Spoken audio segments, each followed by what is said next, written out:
ہم نے اسی طرح تمہیں افضل امت بنایا ہے تاکہ تم لوگوں پر گواہ ہو جاؤ اور رسول تم پر گواہ ہو جائے۔ جس قبلے پر تم پہلے سے تھے اسے ہم نے صرف اس لیے مقرر کیا تھا کہ ہم جان لیں کہ رسول کا سچا تابعدار کون ہے اور کون ہے جو اپنی ایڑیوں کے بل پلٹ جاتا ہے۔ گو یہ کام مشکل ہے، مگر جنہیں اللہ نے ہدایت دی ہے ان پر کوئی مشکل نہیں۔ اللہ تمہارے ایمان ضائع نہ کرے گا، یقیناً اللہ لوگوں کے ساتھ شفقت اور مہربانی کرنے والا ہے۔ ہم آپ کے چہرے کو بار بار آسمان کی طرف اٹھتے ہوئے دیکھ رہے ہیں۔ اب ہم آپ کو اس قبلے کی جانب متوجہ کریں گے جس سے آپ خوش ہو جائیں۔ آپ اپنا منہ مسجد حرام کی طرف پھیر لیں اور آپ جہاں کہیں ہوں اپنا منہ اسی طرف پھیرا کریں۔ اہل کتاب کو اس بات کے اللہ کی طرف سے برحق ہونے کا قطعی علم ہے اور اللہ ان اعمال سے غافل نہیں جو یہ کرتے ہیں۔ اور آپ اگرچہ اہل کتاب کو تمام دلیلیں دے دیں لیکن وہ آپ کے قبلے کی پیروی نہیں کریں گے اور نہ آپ ان کے قبلے کو ماننے والے ہیں اور نہ یہ آپس میں ایک دوسرے کے قبلے کو ماننے والے ہیں۔ اور اگر آپ باوجود کہ آپ کے پاس علم آ چکا پھر بھی ان کی خواہشوں کے پیچھے لگ جائیں تو بالیقین آپ بھی ظالموں میں سے ہو جائیں گے۔ جنہیں ہم نے کتاب دی ہے وہ تو اسے ایسا پہچانتے ہیں جیسے کوئی اپنے بچوں کو پہچانے۔ ان کی ایک جماعت حق کو پہچان کر پھر چھپاتی ہے۔ آپ کے رب کی طرف سے یہ سراسر حق ہے۔ خبردار آپ شک کرنے والوں میں سے نہ ہونا۔ ہر شخص ایک نہ ایک طرف متوجہ ہو رہا ہے۔ تم نیکیوں کی طرف دوڑو، جہاں کہیں بھی تم ہوگے اللہ تمہیں لے آئے گا۔ اللہ ہر چیز پر قادر ہے۔ آپ جہاں سے نکلیں اپنا منہ نماز کے لیے مسجد حرام کی طرف کر لیا کریں، یہی حق ہے آپ کے رب کی طرف سے۔ جو کچھ تم کر رہے ہو اس سے اللہ بے خبر نہیں۔ اور جس جگہ سے آپ نکلیں اپنا منہ مسجد حرام کی طرف پھیر لیں، اور جہاں کہیں تم ہو اپنے چہرے اسی طرف کیا کرو تاکہ لوگوں کی کوئی حجت تم پر باقی نہ رہ جائے سوائے ان لوگوں کے جنہوں نے ان میں سے ظلم کیا ہے۔ تم ان سے نہ ڈرو، مجھ ہی سے ڈرو، اور تاکہ میں اپنی نعمت تم پر پوری کروں، اور اس لیے بھی کہ تم راہ راست پاؤ۔ جس طرح ہم نے تم ہی میں سے رسول بھیجا جو ہماری آیتیں تمہارے سامنے تلاوت کرتا ہے اور تمہیں پاک کرتا ہے اور تمہیں کتاب و حکمت اور وہ چیزیں سکھاتا ہے جن سے تم بے علم تھے، اس لیے تم میرا ذکر کرو، میں بھی تمہیں یاد کروں گا۔ میری شکر گزاری کرو اور ناشکری سے بچو۔ اے ایمان والو، صبر اور نماز کے ساتھ مدد چاہو، اللہ صبر والوں کا ساتھ دیتا ہے۔ اور اللہ کی راہ کے شہیدوں کو مردہ مت کہو، وہ زندہ ہیں لیکن تم نہیں سمجھتے۔ اور ہم کسی نہ کسی طرح تمہاری آزمائش ضرور کریں گے، دشمن کے ڈر سے، بھوک پیاس سے، مال و جان اور پھلوں کی کمی سے، اور ان صبر کرنے والوں کو خوشخبری دے دیجیے جنہیں جب کبھی کوئی مصیبت آتی ہے تو کہہ دیا کرتے ہیں کہ ہم تو خود اللہ کی ملکیت ہیں اور ہم اسی کی طرف لوٹنے والے ہیں۔ ان پر ان کے رب کی نوازشیں اور رحمتیں ہیں اور یہی لوگ ہدایت یافتہ ہیں۔ صفا اور مروہ اللہ کی نشانیوں میں سے ہیں، اس لیے بیت اللہ کا حج اور عمرہ کرنے والے پر ان کا طواف کر لینے میں بھی کوئی گناہ نہیں۔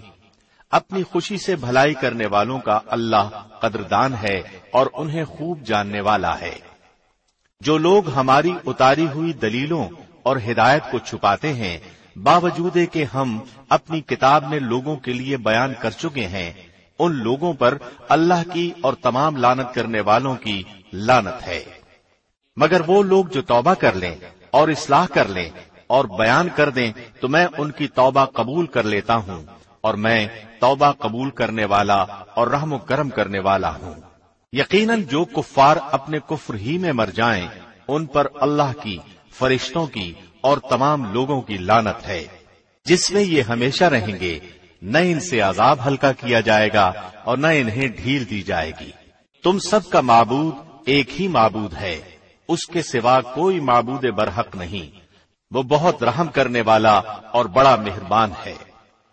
آسمان اور زمین کی پیدائش، رات دن کا ہیر پھیر، کشتیوں کا لوگوں کو نفع دینے والی چیزوں کو لیے ہوئے سمندروں میں چلنا، آسمان سے پانی اتار کر